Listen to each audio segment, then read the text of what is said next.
Buenas, estamos en el Macizo Oriental, concretamente venimos de Sotres en coche, que es un pueblo muy guapo de montaña, y ahora aparcamos en lo que se llama el Jitu Escarandi y por el momento vamos a subir al refugio de Andara, que es una excursión clásica que podéis hacer tanto caminando cuando no hay nieve, incluso con nieve, con raquetes, con esquís, una excursión bastante falladiza para cualquier persona y para cualquier nivel, porque además hay una pista que se camina muy bien.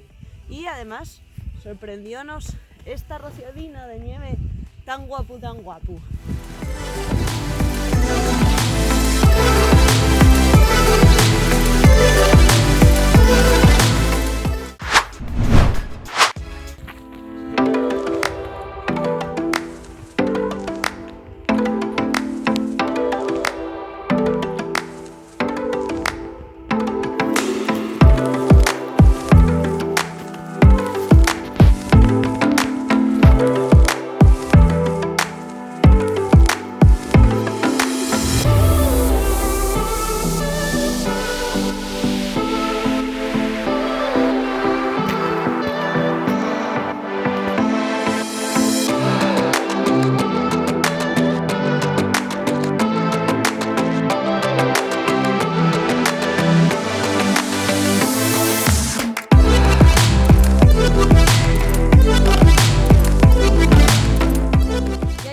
Al casetón de Andara, llamado así porque ya era un antiguo casetón minero.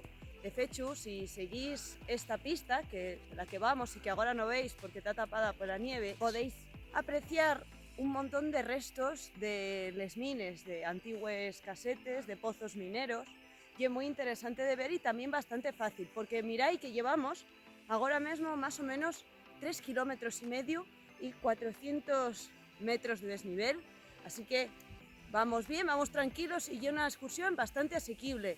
No sé si sois quien a verlo, pero el casetón tiene unos chupos guapísimos que se debieron de formar ahora en esta nevadina.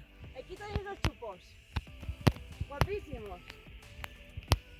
Normalmente es un refugio que está guardado, lo que pasa que en invierno, lógicamente, pues no hay mucha gente ni se necesitan nuestros servicios, pero en verano forma parte del anillo de picos de Europa.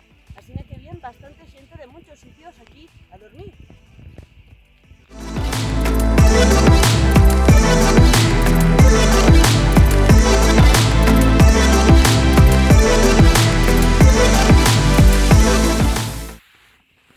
Y ahora ya vimos el casetón de Andara, vamos a intentar subir al Sagrado Corazón a ver si hay huella y a ver cómo está la nieve.